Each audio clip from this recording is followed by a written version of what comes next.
r/Askreddit by Reddit and chill. People who have survived school shootings. What was it like? Serious. I was around for Elliot Rodgers shooting at UCSB.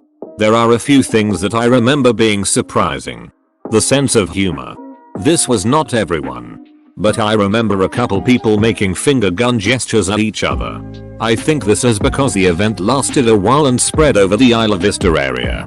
So there was a general discomfort wherever you were. I think people were coping with the stress however you could. Gallows humor. Basically, the awkwardness of trying to console someone who just saw their friends shot or were shot at themselves. If you have ever been in a social situation where you didn't know what to say, add in the fact that whatever you say might permanently affect the life of the person you are talking to. Your school is now famous for this. Although this was during a time that school shootings weren't super common. So that might be changing. Lived in the same dorm, Manzanita, as two of the victims. One being across the hall from my room. Seeing the parents get escorted to their children's rooms was goddamn haunting. During the actual shooting, I was in downtown SB at a birthday dinner. We were getting calls and texts from many of our friends not to come back to the area as it was happening. I was at UCLA during the shooting in 2016. It was only a disgruntled grad student shooting his advisor and then himself. But we didn't know that at the time. Everyone was assuming it was a mass. I was walking back to my apartment just off campus when the notification went out that there were reports of gunshots and to get inside because campus was locking down. I finished walking home and turned on the news with some friends. I had other friends who were hiding in classrooms.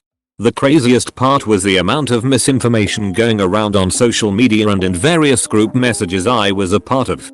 There were reports of more people shot and multiple shooters in a coordinated attack around various parts of campus and such. I'm not sure how much of that was fabricated maliciously and how much started with someone seeing a plainclothes officer with a gun or something and the story snowballing from there. I called my mom afterward and she started crying. She said she hadn't called me sooner because she didn't want my phone to ring in case I was in hiding. Honestly, really smart of your mom. I was a student at Virginia Tech during the 2007 massacre. I wasn't directly in the fire or anything. Just a student in the dorms. It was very surreal. That morning my friends and I sat in the dorms watching the news evolve on campus.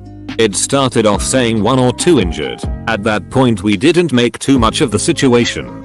I remember the newscaster saying at one point that the new updates was over 20 fatalities. The final count was 32. And we all just froze. We assumed it was an error. It was not. As the day evolved we reached out to our friends to make sure they were okay. But cell service was very spotty. I had a very uneasy feeling that a somewhat peripheral friend of mine was in danger and tried to text her. It turns out she was shot, but survived. Another of our friends was shot and killed. The next few days were strange. Classes were cancelled and many left the campus. President Bush came to speak to us. But I'm sure even he felt helpless with not much to contribute. Eventually, they cancelled the remainder of classes and exams for the semester and we left for the year. The summer was difficult. At my summer job people kept trying to talk to me about the shooting. Both co-workers and customers. I don't know why.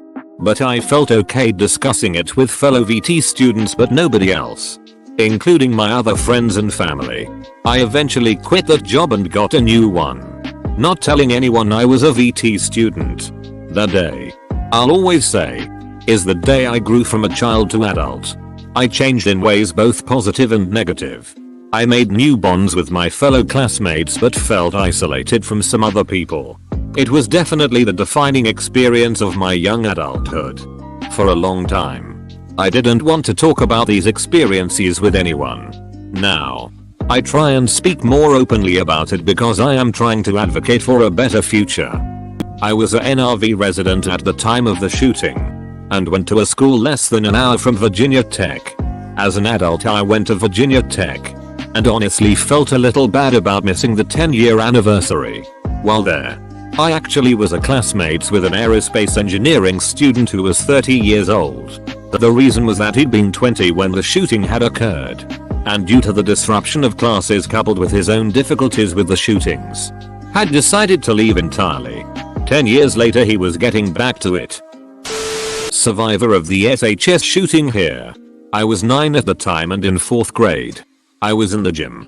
And we were just going through the normal routine, that is, the gym teacher explaining the activity and us participating. I remember it was rope climbing that day and I was so excited. All of a sudden we heard a loud bang noise. And everyone looked towards the door. At first we shrugged it off as the janitor dropping something in the hallway. But after the second and third bangs we were ushered into the corner and told to be very quiet while my teacher ran and locked the doors. We were confused but unbothered at first. But the longer it went on the more worried we became. The loudspeaker crackled on and we heard muffled voices and muffled bangs. Then silence. Years later I was told it was our principal and the office staff trying to warn us. But were killed. By now we were all silently sobbing and holding hands. I remember being very scared but not entirely sure of what. Of course, a school shooting was not the first thing on our minds. Eventually my teacher told us to crawl across the floor and into a supply closet, where we sat terrified until SWAT and police officers opened the doors and helped us out. We went out one of the back doors and walked the drive to the firehouse, where our parents picked us up and took us home. That experience has changed me forever, and while the effects I had initially, nightmares, anxiety, etc., have lessened, I still feel them. I and many others suffer from PTSD and I don't think a day goes by where I don't think about it. While I did not know everyone who passed personally, I have seen the toll it took on my community and feel for their families and friends deeply. RIP angels. You are loved. I also heard rumors that survivors were kinda getting harassed by other people, accusing them that the SHS shooting was a hoax and that survivors were getting badgered by these crazy people accusing them that it was all some stage media conspiracy. Have you had to deal with any people like that since? Anyone not believe you that the shooting happened? I find it absolutely crazy that people have the nerve to say it's fake to the face of a survivor. I live nearby in NY and my father used to work with the SHS shooter's dad. My dad told me that day FBI came to grab the shooter's father for questioning on the job, and my dad spoke with him that day as he was finding out what his son did. It was totally tragic. I go to Saugus High School and was at school during the most recent school shooting that happened 2 or 3 weeks ago. I'll start from the beginning. I got to school at probably around 7:10 because I am Mormon, so I had a class called seminary, basically Bible study, and so we ended and I walked to school. I walked in and went towards the back of campus-ish. But I could still see where it took place in the quad. I'm just chilling there with my friends when I look over and see some kid walking really quickly towards the middle of the quad, and it happened so quickly. He was crying, I think. He ripped his backpack around and I just knew there something was wrong. He reached in and shot a girl in front of him. I won't say her name but I knew her quite well, and she was instantly dead, I'm pretty sure. At that point I don't remember much. I just ran. And I ran and I ran and I ran until I collapsed on the sidewalk outside of school and some parent came and helped me up. Scariest moment of my life. I knew the kid that was the shooter. I knew the girl that died. I knew one of the injured. I'm still dealing with it today and it has honestly made me so scared. A chair fell and I just sat in my room for a couple hours. I hope no one ever has to deal with anything like that ever. I'm sorry about that and I'm so glad nothing like that happened at my school. I hope that things get better for you and I'm sorry about your friend. One of my college professor's wives was teacher at Sandy Hook during the shooting. She survived. But I remember reading an essay she had written about the ordeal. And a line stuck out. I remember talking to our principal that morning. When I turned to head to my classroom, I didn't know that would be the last time I'd see her alive. Still gives me chills to this day. Then about a year or so after the shooting, I was taking a psychology class. One day, we did a therapy session support group. A girl in my class burst into tears when she described attending the funeral of one of the slain children and described how tiny the casket was. She also would see the perpetrator in her high school halls, and while she hated stereotyping people, she always felt a very creepy vibe from him. The tiny casket from my baby brother's funeral still haunts me. Nothing can really prepare you for that. I was in the room when one student shot another at our high school then ran out of the building. This was the 80s, so there was no lockdown procedure. We all just left the building in various states of shock. I never felt threatened, so it really didn't affect me too badly. The victim lived and the shooter spent several years in the Indiana Youth Center with Mike Tyson and one of my best friends from high school. That's a bizarre sentence for you. Wait, was your friend the victim or the shooter? It was really scary. Everyone was panicking and running into the nearest classroom. And I ended up getting locked out of every room. I was out in the open with a shooter who could come from any direction. My teacher, amazing guy, looked out and saw me sitting in the middle of the hallway, silently crying. The hall was dead silent. And I heard a click. And nearly screamed, thinking it was the shooter coking a handgun. I looked up and realized my teacher had popped the door open a tiny bit. I ran fast as duck into the class, about to pass out from fear, and my teacher just held on to me the whole time. After everything went down, nobody got hurt, except the shooter, who took 3 bullets in the leg from the cops. My teacher almost got fired for jeopardizing 31 kids' lives to save one. But the school held a petition and he got to keep his job. That must have been so scary. I can't even imagine. May I ask how old you were? I hid in a department closet for a few hours with some girls I barely knew because I met them by yelling "There's a shooter on campus" at them. We sobbed and texted our loved ones until police escorted us out of the building after catching the guy. To this day I am a lot more anxious and depressed. I haven't been able to complete a college class since the event. I am scared to be on campus. If you haven't already, please consider talking to a professional about this. What you experienced is a serious trauma and you don't deserve to live the rest of your life scared. You deserve to feel as safe as possible all the time. And you deserve to be able to access education. I went to school next to a school shooting.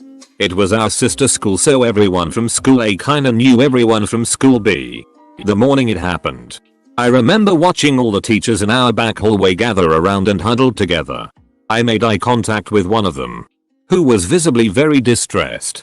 I turned to the kid next to me and said something serious is happening, and he laughed and said I was paranoid. Turns out I wasn't. They didn't tell us anything. They tried to hide the whole fact. But since so many people had connections to the other school, we all found out quickly. We went on loose lockdown, so no going outside.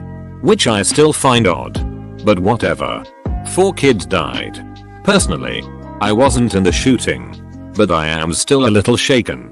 That previous weekend, I met a kid who was very cute and I was debating getting his number. I didn't because I was shy. But the morning it happened, I was thinking of him and what if we had been texting and blah blah because I'm 14 and had major crushes. I came to find out he was one of the kids who died. That still kinda haunts me. Holy shit, that last paragraph is haunting. My brother was also there. Science wing. 2nd floor. I remember being in my tech class in middle school and getting a call from my mom, who was sobbing through the words "There's been a shooting." I remember it being nothing short of surreal. Almost as if it wasn't really happening. I was in the STEM shooting.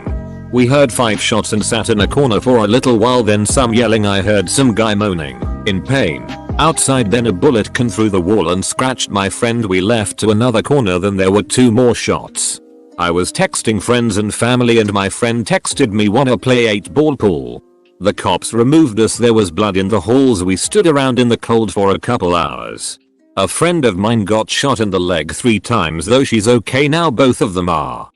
My friend texted me, "Wanna play 8-ball pool?" I understand this was traumatic. And not a laughing matter at all. But goddamn, that made me laugh.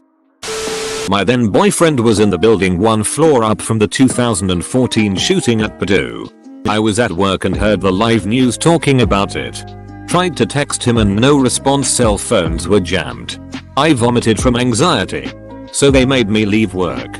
Later that day, when the police let everyone leave the building and the details came out, he called and told me that he'd heard the shot. Just sounded like a loud bang. He had trouble sleeping for the next few months. And bought a handgun for his home soon after. Said it made him feel safer to have it around. We Are Columbine is an interesting documentary on Hulu. It covers how some students dealt with the aftermath of it. This wasn't a Columbine style shooting, just two morons arguing over a chain. My high school had the football field right next to the student parking lot. The other three sides of the field were a very steep hill. On one side, at the top of the hill, a mall. At the time, here's how it went down. During football practice we heard gunshots and then everybody started running up the hill. I followed. At the top of the hill into the mall parking lot. Some guy was bleeding, but he had been stabbed, not shot. He wandered off. After about 10 minutes, coach told us to get back on the field. Whoever made it up the hill first was starting the next game. Turns out, these two wannabe gangbanger dongheads were arguing over a chain. And their idiotic cronies decided this is a good reason for a brawl. Somebody brought out a shotgun. Because they are all ducking morons. Luckily didn't shoot anyone, but it dispersed the situation nicely. Sounds like a wonderful educational institution. A shooting happens at the school. But the administration has their knickers in a twist about the personal life of the victim being bad PR for their school. I felt my eyebrows rise as I read that. Ducking, like and subscribe.